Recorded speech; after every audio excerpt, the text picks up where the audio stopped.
Bonjour et bienvenue dans ce nouvel épisode du Gagne-Pain. Le Gagne-Pain, c'est le podcast pour découvrir et comprendre les métiers du digital. Je suis Bertrand Jonquois, cofondateur du Gagne-Pain, et notre ambition est de vous présenter à chaque épisode un nouveau métier pour faire les bons choix dans votre projet professionnel et vous aider à trouver le gagne-pain qui vous convient. À chaque épisode, le métier sera présenté, raconté et détaillé par celles et ceux qui le font au quotidien.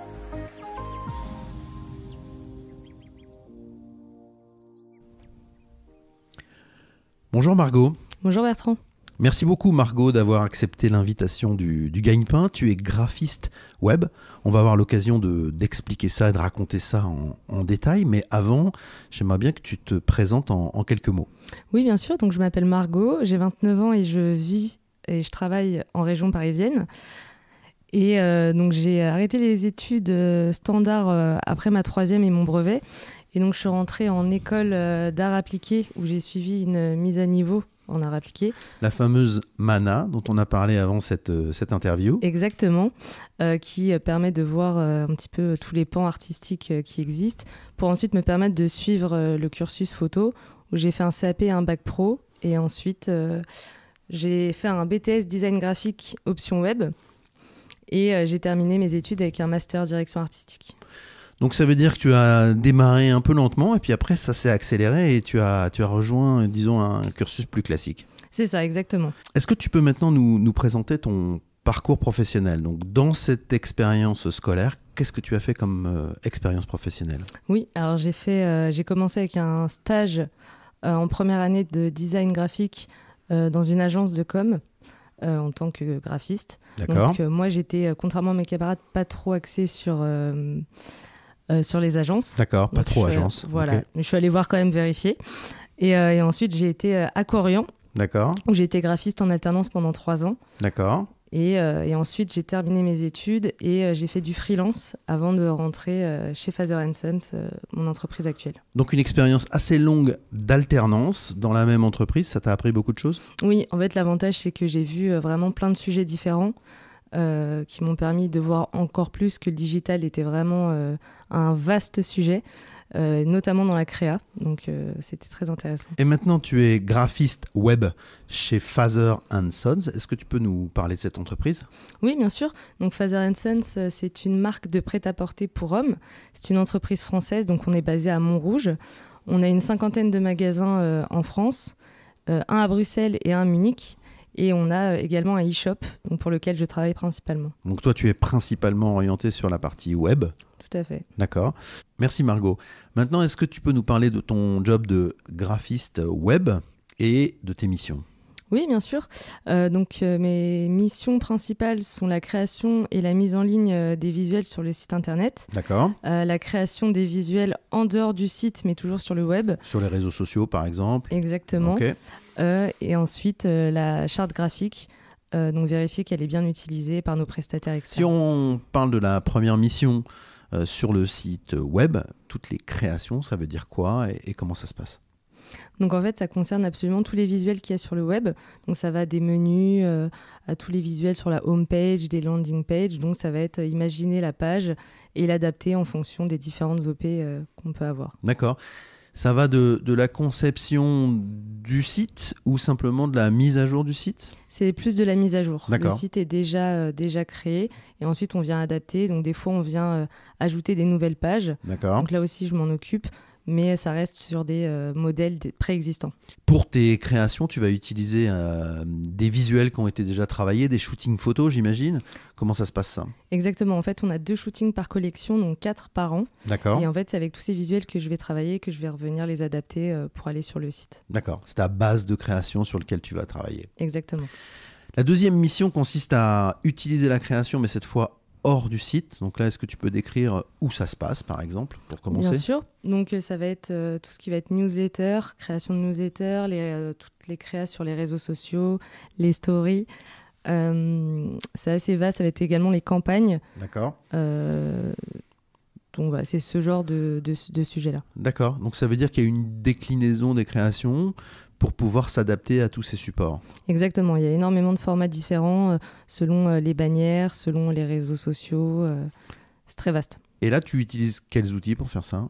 Donc moi, j'utilise principalement la suite Adobe. D'accord. Donc Photoshop, Illustrator, InDesign. D'accord. Et j'utilise, moi, surtout le plus, ça va être Photoshop. D'accord. Donc c'est avec ça que tu vas faire les déclinaisons sur les différents formats, que tu vas retoucher les photos, etc. Exactement. Ok. Donc ça veut dire que pour ceux qui nous écoutent, il faut quand même se préparer, si on veut faire ton job, à être un peu au courant de ce qui se passe sur Adobe. Exactement. Et puis Photoshop est vraiment le logiciel principal. Et Illustrator aussi. La suite Adobe, c'est important. Troisième mission, le respect de la charte graphique. Donc tu disais tout à l'heure surtout le respect de la charte graphique pour les prestataires avec lesquels tu travailles. Alors explique-nous ce que ça veut dire les prestataires avec lesquels tu travailles. Oui, donc des fois on est amené à travailler avec des agences qui vont nous faire également de la créa. D'accord. Et donc moi mon travail va être vérifier que la charte graphique est bien utilisée, que c'est bien le bon logo, les bonnes couleurs, etc. D'accord. Donc là tu as un rôle de police un peu, de vérification que tout se passe bien et qu'on est bien en phase avec ce que veut faire la marque Father & Sons sur le web et sur toutes les déclinaisons. Voilà, exactement. D'accord. Donc c'est de s'assurer que l'image de marque est bien respectée. Ok. Est-ce que tu peux maintenant nous dire pourquoi avoir choisi ce métier de graphiste web? Oui, alors en fait, je ne l'ai pas vraiment choisi. Ça s'est fait assez naturellement pendant mes études. Et une fois que j'ai commencé à rentrer dedans, c'est vrai que j'ai trouvé le digital très intéressant parce que, qui évolue beaucoup. Donc c'est vrai que c'était assez stimulant. Et c'est vrai que toute la partie créa est très intéressante au quotidien. D'accord. Et ça s'est fait naturellement aussi, l'arrivée dans cette entreprise? Comment ça s'est passé? Tout à l'heure, tu avais dit que tu avais fait un peu de freelance. Donc, tu es arrivé là-dedans et tu t'y es plus. Oui, en fait, moi, je voulais pas vraiment faire du freelance, mais je faisais ça en attendant de trouver justement le job de mes rêves. Et donc, du coup, j'avais un secteur, je voulais travailler dans le prêt-à-porter. Donc, j'attendais de trouver le bon poste qui était adapté pour moi. Donc le secteur était important, c'était un élément de choix, le secteur. Oui, tout à fait. Ok. Pour ceux qui nous écoutent, est-ce que tu peux nous dire maintenant quelles sont les 3 principales compétences requises pour ce job? Oui, alors déjà la première, ça va être la créativité. Donc ça me semble logique. Ensuite, ça va être l'esprit d'équipe et l'agilité. C'est vrai que c'est un milieu qui bouge beaucoup, qui est en perpétuelle évolution.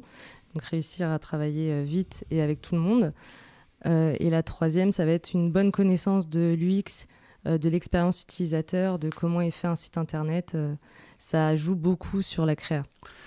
D'accord, alors si on revient très rapidement sur ces 3 compétences, donc la créativité, ça veut dire qu'il faut cultiver son petit jardin créatif. Voilà, tout à fait. Il faut s'informer, faut être tenir au courant. Voir ailleurs ce qui se passe, donc chez les concurrents, mais même plus vaste, d'aller à des expos, de lire de regarder plein de livres, plein de sites. Ça nous aide à... Ok, donc ça c'est vraiment important d'avoir cet esprit créatif et de le cultiver. Voilà, c'est comme un petit jardin, quoi. Exactement. Ok. L'agilité et l'esprit d'équipe, donc ça veut dire quoi? Il faut s'intégrer dans des équipes et il faut être agile pour pouvoir faire en sorte que ça marche vite et bien. Voilà, c'est ça. C'est souvent, comme je disais, c'est toujours en mouvement, en évolution. Donc il y a souvent des changements de dernière minute. Donc réussir très rapidement à trouver la solution, à travailler en équipe, parce que le web, c'est beaucoup un travail d'équipe. Donc ça, c'est aussi important. Et puis dernière compétence, la connaissance de l'UX. Alors on a déjà reçu dans le Gagne-Pain un UX designer, mais est-ce que tu peux revenir sur c'est quoi l'UX? Qu'est-ce que ça veut dire? Donc UX, c'est l'expérience utilisateur, et en fait se mettre à la place de l'utilisateur pour pouvoir ensuite faire les bonnes créas adaptées. C'est hyper important. Ouais, faut pas juste que ça soit beau, faut que ça marche, quoi, voilà, d'une certaine exactement. manière. Alors attention, Margot, QGP, la question Gagne-Pain, combien ça gagne un graphiste web? Alors ça dépend de plein de choses, mais en l'occurrence, un graphiste junior salarié, ça va être une fourchette de 28 à 35K. D'accord. Et un graphiste salarié confirmé, on peut aller jusqu'à 45K à peu près. Et il y a les primes possibles dans ce métier? Oui, après ça va dépendre de l'entreprise, du secteur, mais oui, bien sûr. On peut être incentivé sur les résultats, sur l'efficacité des créations. Exactement. Ouais. Ok, très bien. Quelle est la tâche quotidienne qui te plaît le plus dans ton job de graphiste web et puis celle qui te plaît le moins? Alors moi, ce que je préfère dans mon travail, c'est les nouvelles collections. D'accord. Parce qu'on a des nouveaux visuels, des nouveaux messages, donc c'est très stimulant.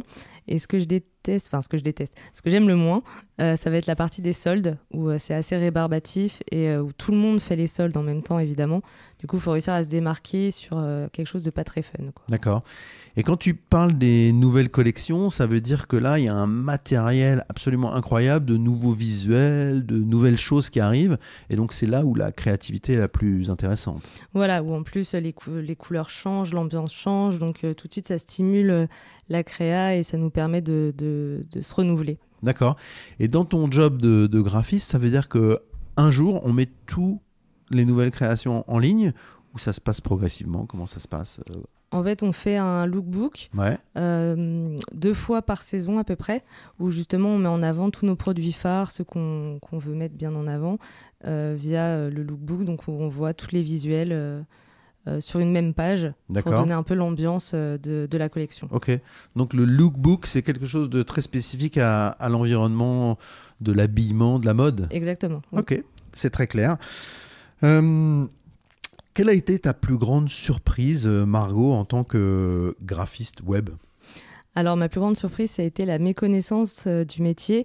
C'est-à-dire que graphiste web, ça veut un peu tout et rien dire. On demande énormément, même pour une simple alternance, quand j'en cherchais une, on demandait énormément de compétences annexes, type montage vidéo, etc., qui ne sont pas à la base dans des compétences graphistes et qui sont très spécifiques. Donc c'est vrai que j'étais assez surprise qu'on ne sache pas vraiment ce que c'était finalement être graphiste web. D'accord, c'était pas clair dans la tête des gens, y compris pour ceux qui te recrutaient. Voilà, exactement. C'est un peu ce qu'on veut faire au Gagne-Pain, c'est-à-dire expliquer clairement les métiers, donc ça tombe très bien. Est-ce qu'il y a une journée type dans ton métier de graphiste web? Et si oui, est-ce qu'il y a quelques routines qui reviennent régulièrement? Alors, il n'y a pas vraiment de journée type. Moi, je fais de la créa tous les jours. Régulièrement, c'est la création de newsletters, parce qu'on en envoie 1 à 2 par semaine. D'accord. Donc ça, c'est vrai que c'est une tâche qui est assez quotidienne. Mais sinon, ça va être beaucoup de créa tous les jours. D'accord, autour des sites web, des campagnes, Voilà, des réseaux sociaux. Voilà, D'accord. c'est très vaste. Donc à chaque fois, ça se décline et c'est pas une journée qui se répète, mais au contraire qui change tout le temps. Voilà. Ok. La communauté du Gagne-Pain nous interroge très souvent sur l'utilisation de l'anglais. Est-ce que l'utilisation de l'anglais est importante pour ton job? Alors théoriquement, non. On n'a pas forcément besoin de parler anglais pour être graphiste.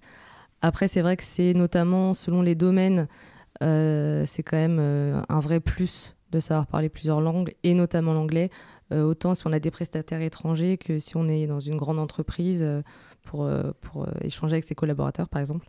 Donc c'est vrai que c'est quand même assez important. Est-ce que tu peux nous dire, Margot, quelles sont les bonnes formations pour faire ce métier de graphiste web? Oui, alors le BTS Design Graphique option web est tout à fait adapté pour le métier de graphiste. Margot, est-ce que toi, tu continues également à te former régulièrement et est-ce que c'est important pour le métier de graphiste web? Oui, alors moi je me forme personnellement sur la créa un peu diverse. Là en ce moment je suis en train d'apprendre à utiliser Procreate, qui est un logiciel d'illustration digitale. D'accord. Pour me permettre, et dans mon travail, d'évoluer, de proposer autre chose. Et parce que personnellement j'aime beaucoup ça. Et Procreate, c'est autre chose que la suite Adobe, c'est un autre éditeur de logiciels. Tout à fait. D'accord. C'est autre chose. Est-ce qu'il y a un mode de vie spécifique? Alors on pose surtout cette question pour comprendre, notamment par rapport à la période de pandémie qu'on vient de vivre, si le télétravail est possible, quelle proportion de télétravail, est-ce qu'on peut faire beaucoup de choses à distance, en province, ou est-ce que la présence au bureau est essentielle? Alors tant qu'on a une connexion Internet et l'accès à nos logiciels, on peut tout à fait faire du télétravail. Ça va dépendre évidemment après de l'entreprise, mais oui, tout à fait, c'est tout à fait possible. D'accord. Et on peut imaginer être graphiste web à l'autre bout de la planète ou à l'autre bout de la France et travailler dans une entreprise parisienne, c'est tout à fait possible. C'est tout à fait possible. Ok, excellent, ça doit sûrement intéresser ceux qui nous écoutent. Oui. Est-ce qu'il y a une différence entre le métier que tu fais aujourd'hui et celui que tu imaginais avant de le faire? Oui, c'est vrai qu'on fantasme pas mal le métier, surtout à l'école. Donc on ne voit que la partie très créative, mais on apprend très vite, notamment sur le tas, toutes les contraintes techniques qui vont être le format, les couleurs, etc. Les budgets. Les budgets aussi, les chartes existantes. Il y a toujours des contraintes de budget. Tu parlais aussi de contraintes internationales, de couleurs, voilà, qui sont des choses qu'on découvre au fur et à mesure. Oui, tout à fait. On ne communique pas de la même manière. Par exemple, en France, on n'a pas les mêmes codes, notamment de la couleur. Par exemple, le blanc, ça ne veut pas dire la même chose en France qu'au Japon. Donc, c'est des choses qu'on apprend Et ça, on ne pouvait pas trop l'imaginer avant, quoi. Non, c'est vrai qu'on ne se posait pas trop la question. Quels seraient tes conseils pour ceux qui nous écoutent et qui souhaiteraient faire ce métier ? Alors, moi, j'aime beaucoup mon métier. C'est un métier très passionnant. Faut pas hésiter à ouvrir son œil, à se poser des questions quand on regarde des sites. On a du graphisme partout. Donc, ça, c'est vraiment l'avantage. Est-ce que c'est un métier qui recrute ? Alors oui, il faut savoir qu'on est aussi beaucoup. D'accord. On est très nombreux. Ouais. Donc, faut pas hésiter à se démarquer, par exemple, avec d'autres connaissances un peu annexes qui peuvent nous aider aussi dans la créa. Mais c'est vrai qu'on est quand même beaucoup. Est-ce qu'on doit faire un book, son propre book, montrer ce qu'on sait faire, ce qu'on a déjà fait ? Oui, tout à fait. C'est d'ailleurs indispensable. On peut également mettre, avec les réseaux sociaux, maintenant c'est vrai qu'on a une grande ouverture au monde, donc se faire un compte sur ses créations aussi, c'est tout à fait possible. Tout à l'heure, on parlait de l'aspect un peu technique, un peu pratique. Le métier de graphiste web implique l'utilisation d'outils, notamment dans ton cas d'un CMS, pour pouvoir gérer les contenus du site de e-commerce. Qu'est-ce que ça veut dire ? C'est quoi les contraintes d'un CMS ? Alors, le CMS, c'est un éditeur web et du coup, ça va être des formats imposés, un poids de visuel à pas dépasser. Donc tout ça, c'est des choses à prendre en compte dans la créa, ou notamment avec des contenus animés. Ça va vraiment être toute une liste de contraintes à bien respecter pour que le site ne ralentisse pas, mais que ça reste tout de même agréable. D'accord, donc ça veut dire qu'on ne peut pas avoir des photos trop lourdes et on est obligé de respecter un certain nombre de règles pour que tout le monde puisse le voir. Voilà, et que en plus ces visuels soient aussi beaux sur le site que sur le site quand on le regarde sur une tablette ou sur un téléphone. D'accord. Ouais, donc là, on a les contraintes du responsive. Exactement. Ok. Margot, est-ce que tu pourrais conseiller à ceux qui souhaiteraient faire ce métier de graphiste web des livres, des films pour pouvoir mieux comprendre ce métier ? Oui, alors il y a beaucoup de livres qui traitent du sujet. Après moi, ma Bible, personnellement, c'est l'histoire de l'art de Ernest Gombrich. Mais après, il va y avoir énormément de livres sur les couleurs, les typos, l'évolution des chartes graphiques également, de logos qui évoluent. C'est intéressant. Quand tu dis que c'est ta Bible, ça veut dire que ça ressemble à un livre de chevet qui est là tout près, que tu ouvres de temps en temps régulièrement. J'aime bien regarder. Excellent. Si tu pouvais changer quelque chose dans ton parcours, qu'est-ce que tu changerais ? Alors, c'est une très bonne question. J'aurais peut-être pas fait Free aussitôt, parce que c'est vrai qu'il faut il faut un carnet d'adresses assez important pour pas trop galérer. D'accord. Donc, graphiste web en free, ça veut dire il faut déjà avoir accumulé une certaine expérience. Oui, je pense que moi c'était en attendant de trouver un poste, mais je pense qu'effectivement ça se fait plus tard. Ça se fait pas en sortie d'école. Est-ce que tu pourrais nous parler d'un projet qui est l'un des projets les plus intéressants sur lequel tu as aimé travailler ? Oui, alors durant mon alternance chez Corian, on a travaillé avec une start-up qui s'appelle Familéo et qui était un concept très intéressant où en fait c'était comme un mur Facebook où les membres d'une famille mettaient des images et des photos et toutes les semaines, tous ces messages étaient transformés en gazettes imprimées pour les personnes résidant en maison de retraite. Donc, ils pouvaient avoir des nouvelles de leur famille toutes les semaines. Et donc, nous, le groupe Corian avait fait un partenariat et tout mon travail a été de transposer Familéo en Corian. D'accord. Donc, c'était très intéressant. Il y avait énormément de choses qui dépassaient un peu mes compétences, mais j'ai beaucoup appris sur le digital notamment. Ok. Et tu sentais que c'était aussi utile pour les personnes à qui ça s'adressait ? Exactement. C'était une dynamique sociale hyper intéressante qui ramenait encore plus de plaisir à le faire. J'ai une question aussi sur les ressources disponibles sur Internet qui permettent de mieux comprendre ou mieux appréhender les outils pour se former à ton métier. Est-ce que tu en as quelques-unes que tu souhaiterais conseiller ? Oui, après moi je vais beaucoup sur Pinterest. qui a énormément... qui est une grande source d'inspiration. Donc ça, Pinterest, c'est pour faire de la veille, pour découvrir ce qui se passe. Voilà, pour voir exactement toutes les nouveautés. On a aussi Behance. Behance, c'est un site de portfolio de graphistes, de designers divers et variés. Pareil, ça aussi, c'est très intéressant.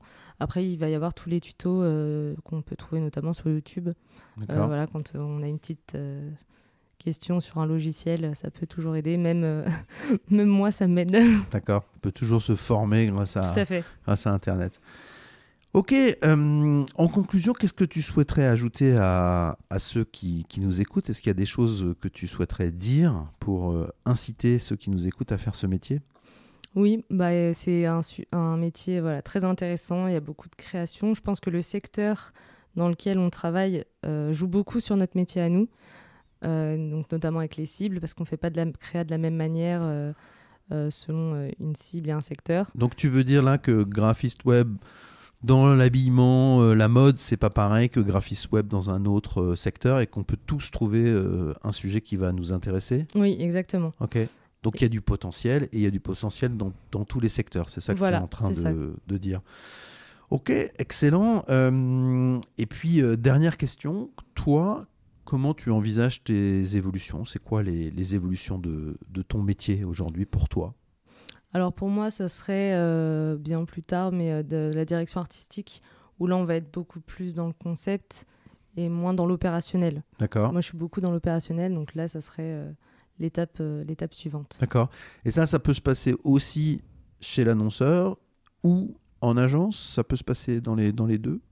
Oui, tout à fait. Après, par exemple, chez l'annonceur, par exemple chez Phaser, ça serait vraiment la réflexion complète du lancement de la collection, de tous les pans créatifs qu'on va mettre en œuvre pour promouvoir la collection. Margot, merci beaucoup. Merci Bertrand. À bientôt. Au revoir.